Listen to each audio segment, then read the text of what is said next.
What is up, guys? In today's video, we're going to be spectating random players in Fortnite Zero build, going over what I think they do well, what they could do differently, and just the state of the game right now. As always, if you guys do enjoy this video, find it helpful, informative, or interesting, remember to give it a like, subscribe if you'd like to see more, and comment down below what you think of the recently added Jawa shotgun, because even if this is not your preferred shotgun to use, it's something that's incredibly lethal, and it needs to be, like, respected in every fight you get in. If you kind of play too lazy or loose up close, you can really just throw your game. But you can also throw your game using it if you miss your shot. So I'm going to be trying to make this video in ranked today.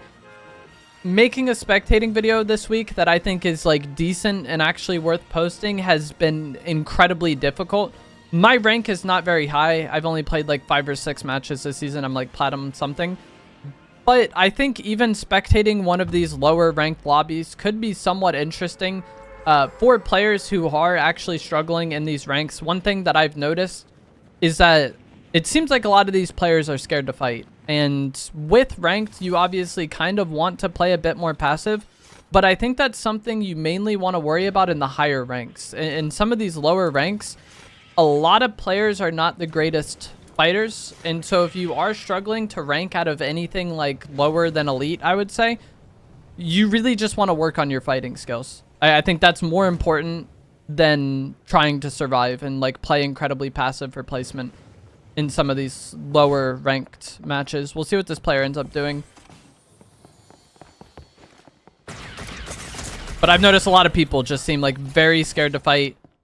Very kind of like panicky. Alright, cool. Let me spectate, please, game. And a lot of times I'll win fights before the person even really realizes what happens. Like, from my experience, like, pre-diamond, pre-elite ranked is significantly easier than my public matches. And I think a lot of that comes down to not even just the players playing poorly, but, or not even the players being bad, but more so like playing poorly because they're overthinking it because it's ranked. And in a lot of these fights, if you just give up all pressure in the fight, and let your opponent do whatever they want, like, they're gonna have an easy time eliminating you. I'm somewhat tempted to switch off this player, though. They don't even really seem to know how to loot this POI. Let's see what Head Stomp is doing. He's shooting the stormtroopers, I think. Oh no, he's fighting Captain Phasma at the First Order base.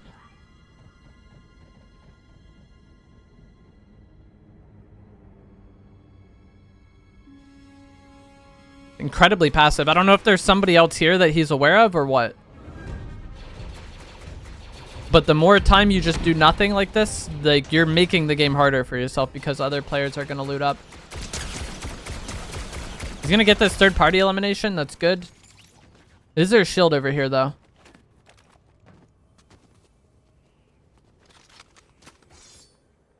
Coming in front of him as well. I don't know what's going on. There's like no damage numbers on spectating, so I'm not sure what shots he's hitting or not there. He again gets a kill, but there's no shield around here. Leaves the medallion. I don't think that's a bad thing. I don't rate this medallion very highly this season. Like, it's a nice effect. Having your guns not overheat as quickly is going to allow you to shoot more shots. And having it regen faster overheating is also a bit nicer. But it's not something that I feel is worth giving away my location for. Oh, maybe he is going to go for it. But the boss isn't even eliminated. I'm dumb. I thought that was a medallion icon on the ground. The boss fell off this mountain. But either way, I don't feel like this medallion is something that's worth giving away my location for. Especially with the TIE Fighters and X-Wings being in the loot pool this season. Like, the players just crash landing onto you with that and spraying you can easily just end your game, even if you are a much better player than them. But also, a lot of the loot this season, like the A280 and the IQA11 Marksman Blaster, like, you can get dealt so much damage just by somebody having, like, first shot on you. The A280 doesn't deal, like, massive, you know, single shot damage, but with how accurate it is and how decent the fire rate is, someone catching you off guard can easily be, like, 100-ish damage if their aim is good. And just starting fights on such bad terms like that is not something you want to consistently be doing. And that's why I don't really feel the need to give away my location for this medallion. Like, the effect is just kind of mid. And this season is, like, I feel like harder to deal with that unfortunate timing. The spectating on the spaceships are so weird.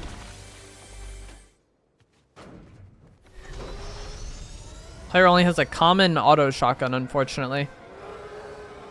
One thing that is really nice about the Jawa shotgun is, like, regardless of rarity, it hits hard. And it's not my preferred shotgun, but I definitely find myself taking it in some situations where, like, I just can't find a pump or I can't get a decent pump. If I end up getting, like, a gold, purple, blue Jawa shotgun and the choice is that or a green pump, I may end up using the Jawa, even though the ACP, I think, is a little more consistent just because it's not, like, so all or nothing. Maybe if I was somebody using a DMR, I don't know how much shots I hit there because it's not showing damage numbers, but they hit a few, I think. He could probably shock on this and easily clean up that kill, but he has only the auto shotgun, and then also with the, you know, Jawa shotgun being in the game, as I said, that fight can get flipped very quickly. You have to be really, I don't know what the right word would be, but you have to think about whether or not it's worth pushing some of these close range fights. Gets the kill. This person didn't have a shotgun at all. The car pulling up on the hill. I wouldn't want to be in this space. Actually, I guess it's fine. I was going to say I wouldn't want to be in this because I thought it was weaker than it is. The penalty for being in it when it gets, like, disabled, though, is not incredibly large. It's like 30 damage. Now it is very weak, though. And so if this gets shot out, he's going to take 30, which isn't the biggest deal. But he's also not really going to get to choose where he is. He ends up in an okay spot. But if he ended up in, like, the middle of that low ground street there, like, you don't want to just be, like, crash landing into that. Other guys getting in a car. This is kind of like what I was talking about earlier on in the video where I was saying that people are really scared to fight. So the player he was shooting at there, it seems like they're going to get away. Everything is fine. But, like, there's going to come times where if you're just never defending yourself, like, things are not going to go your way. And I personally don't really see much of a point in playing for placement in these low ranks just to get to a higher rank when the matches are going to be harder anyways, you know? Like, I think you should really, if you can't play normal, like, up to, like, Diamond Elite, I think that you should focus more on, like, improving fighting than actually just, like, getting placement to increase your overall rank. Anyone can get their placement on Real, like, it can work, but it's gonna take a while and probably not very fun. I think this player is gonna be eliminated here. Yep. So, exactly what I said earlier on. He didn't ever look to fight this player, and so he eventually loses. Obviously, it sucks he's getting crash landed on with a spaceship, but if he had taken the fight earlier when the spaceship was disabled, and he had, like, the high ground on that mountain, he doesn't have to deal with this later on. And so he placed, like, 4 or 5 placements higher, playing incredibly risk-averse. If this player has any better heals. They do have an ACP shotgun. I'm interested to see if this person takes it over the auto. The gray auto. I don't really hate this auto shotgun, but I don't really like it either. Okay, they're just going to go no shotgun and go for the F11, which can work, but I think a good player that plays well with a shotgun is going to make quick work of the person who's not using a shotgun at all. We'll see if this comes back to bite them in any sort of close range fight. Purple Jawa here. Do they take that? No. I think this is a mistake, but we'll see. Okay, they do go for it. I would still want... I don't know. I would want to have the lightsaber too. But we'll see how it goes for him. Jawa shotgun and F11 up close is going to melt.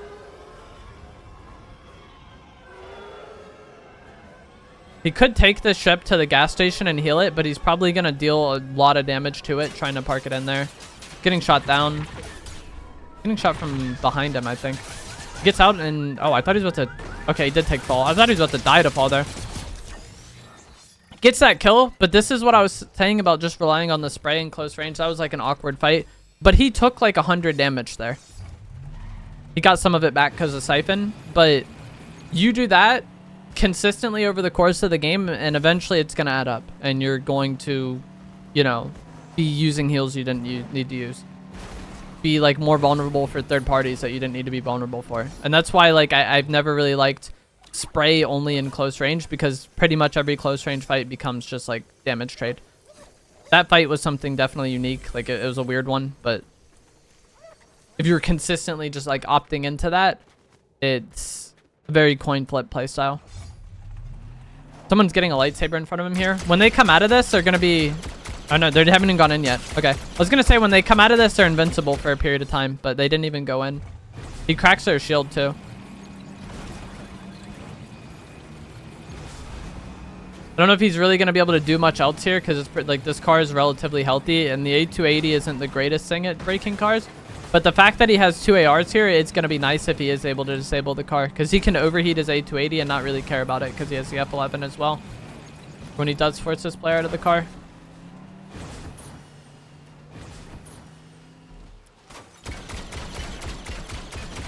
At a certain point, though, I think you do want to just like let people go. I like that he shoots there. But if he was just still like driving around following him, like at what point is that ever going to change, you know? Like, are you just waiting until his player runs out of the gas or what? Car broke.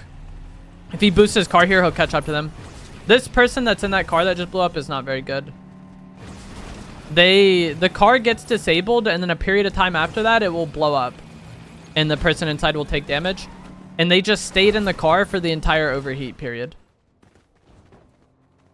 There's a car above him to the right. That other car above him to the right is more important than this person.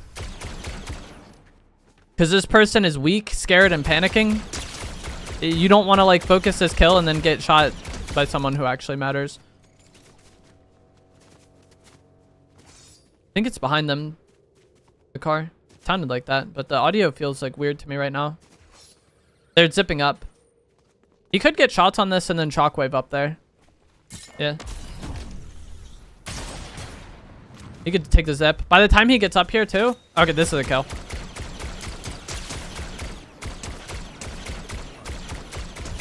Nice. I was going to say, by the time he gets up there, if he just zips up, his Jawa blaster is going to be ready to shoot again. I wish we could see damage numbers. Car to his left here going to the shrine. I don't like greeting this loot. Like, that kill is infinitely more important than the loot. Now his shotgun's on the ground, and I don't think he wanted to do this. Like, I don't know what he thought he was doing. This should be a kill anyways. He can get out with the F11 in here and get this kill. He did enough damage to them there. Like, I heard him break his shield. And that player didn't have a shotgun either, and so there's no way for them to win that fight behind on damage.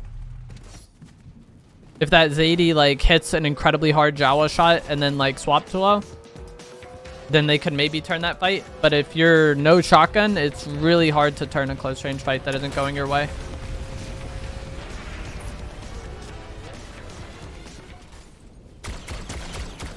They choose to stick it out with the extra shield and no shotgun.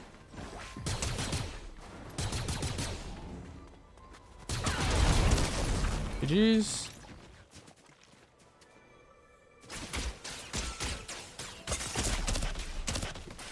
This probably is the end of his game here. Okay, I like shooting back there because, as I was talking about earlier with like pressure, if you never get the pressure off yourself and just let the enemy do whatever they want, then eventually you're probably just going to lose. I don't think he hit for very much damage there, and this person he's fighting doesn't seem to be the greatest, but just like 50-60 damage there will maybe sometimes like encourage people to stop pushing you. And if you're playing the right shoulder peek like that with the A280 at that range, like you can peek for a little bit and probably not take very much damage.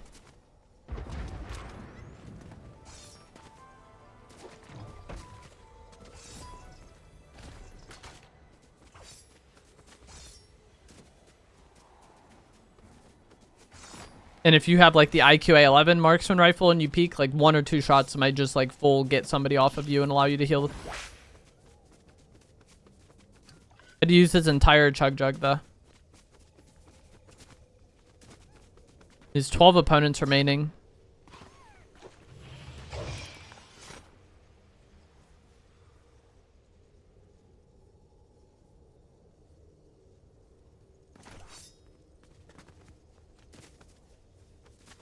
Don't know where anybody else is at this point.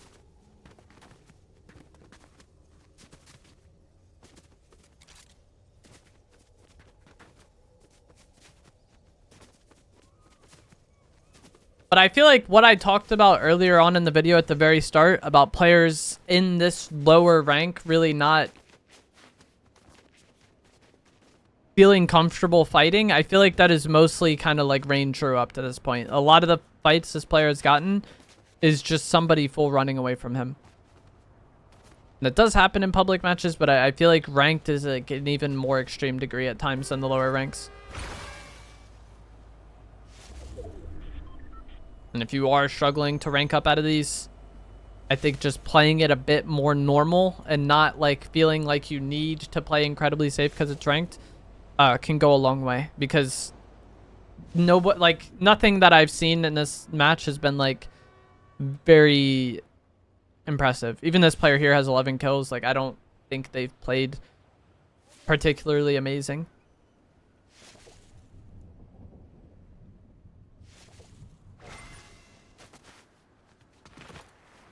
Unfortunately, does not have a car anymore, and that's something that can definitely cost you. With how lethal these guns are. With this zone, I would probably want to be somewhere over here. I don't really like Seaport City. I don't like this bridge area. So I would want to just like drive to over here and then play the game from there. Does have a car again now though, which is nice. I think he was kind of chilling in the llama to see if anyone was going to go for island. Extra shocks. That's a W. I don't know if he saw somebody over at the radio tower or what. I don't think I saw anything, but he very well may have.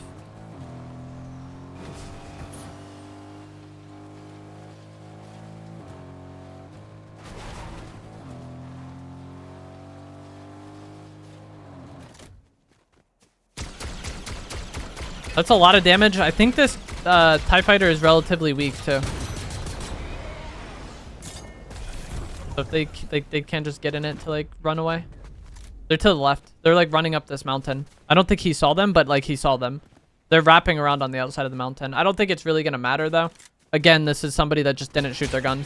Oh, they finally shoot their gun, but it's just GG's. Again, that's something that like maybe costs him if the player he's fighting is a little bit better.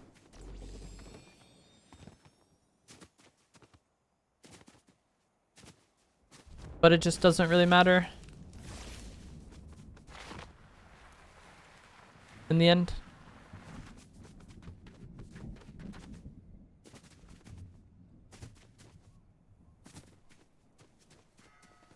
I think there's, yeah, I was about to say, I think there's a launch pad on this like little ship.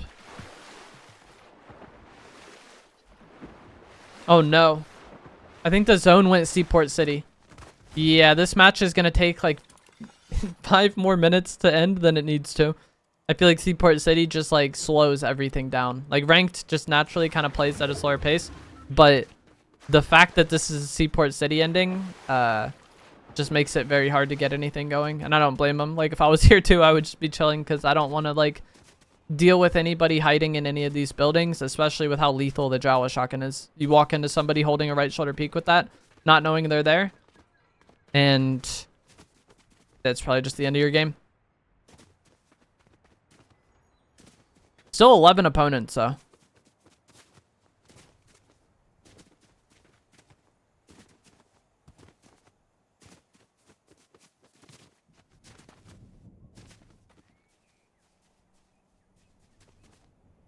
I mean, a car there. I think somebody just shot from this bush, too. But that car got destroyed. Person chugging out in the open. This should be a free kill. Somebody else got the elimination, but I'm still kind of worried about that bush. Multiple cars coming in from this side. Car in front of him is... Oh, there is somebody in the bush. You can see a little pixel of them. I didn't know really that there was anybody in there. That was just where I thought the shot I heard came from. And just like, I don't know, it just gave me anxiety the way he was peeking with that bush there. I would want to shock on this person and eliminate them or kill them here. If they didn't run out though, I would be shocking on them. Because you don't want to be like on this backside of zone with that person behind you. Like right now, the person we're spectating is just kind of wants to chill here and catch anybody rotating that he can. Maybe look for shots on people in Seaport City. And that person being behind him and just being a nuisance behind him while he also has like the people in front of him would be a problem. I don't know why there's so many people late rotating in Storm here, but I kind of attribute this to what I was previously talking about. Like, people are playing this the most passive way they possibly could. And then because of that, they just give themselves no chance to win. You want to get out of here. This is a terrible spot to be. Slide down a bit, and this person on the hill can't, that building can't see you. He's getting shot by another person as well. And this is why I was saying leaving that person on his backside would have been really problematic. If he was standing here and shooting at the people behind him, then he's like protected from the rest of this area, and it would have been more fine. But he just chose to stand in the one place where it would be like most easy for other players to eliminate him. And that was kind of how I felt about the bush earlier. Like, a lot of things in battle royales just comes down to like making educated guesses, or like making the less risky play. Like, standing in a slightly different spot really limits the shots he could be shot from, or the angles he could be shot from, sorry. And so it's much better to be doing that. That's huge for him. So the person he had damaged just died to fall. And so he's going to get his HP back, because there's regular HP siphon in this. Luckily, Zone did not go to Seaport. I don't know why the person he was shooting jumped off the building and eliminated themselves, but probably just somewhat poor planning. Like, they didn't realize Zone was coming. They got on that building and had no way to get off, and then just had to panic, run off. They had something like shockwaves or a lightsaber. They could have used that to avoid fall damage. Are these people just full teaming? Okay, no. One person is just running after the other.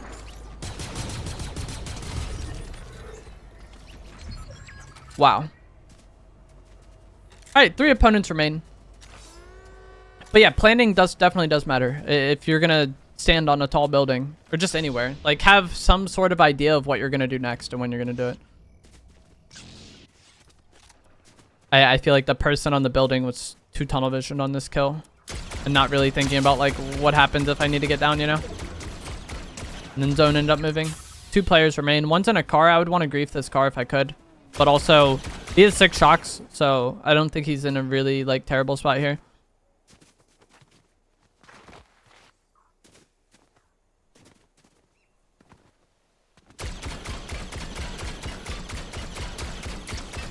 Both players are just in cars. You want to grief one car while not being overly exposed to the other. This is like the same problem I was talking about before, though.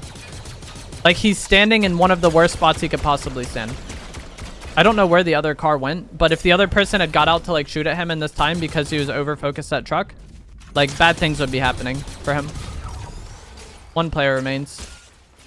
They shoot too late. That's all his shield. I don't know if this person is going to push off it, though. No, they're just running. And this is why I don't like running mobility items as much. So, with a running mobility item, I don't even know if he had anything. But let's just say that person had a lightsaber there. They have to sprint all the way from the bush to the player we're spectating to pressure the fact that they did damage. If they have something like shocks, they can shock from here to where this player is, pressure their damage, do it faster, and then the person we're spectating has less of a say in the matter of whether or not that person gets to pressure him. But just running out slowly like this, you leave yourself very exposed. And that's why I rate shockwaves so much higher than a lot of just the sprint mobility items. But that is going to be it for this video. As always, if you guys did find this to be helpful, informative, or interesting, remember to give it a like, subscribe if you like some more. I often get asked why I don't make these in ranked videos. And this is kind of why. I feel like the lower end lobbies are just very not great. Like, that player just dropped 20 kills that game, and I don't think anything they did was really that special. Like, no shade to them, but yeah. And then also in the higher end, it's just very passive. And so I thought I would try this out and see what you guys thought of it. Even though it wasn't the highest quality match, I feel like you can kind of see just from watching that like, just because it's ranked doesn't mean it's like some incredibly stacked lobby. But let me know what you guys think down in the comments below, and I will see you guys in the next one. Thanks for watching.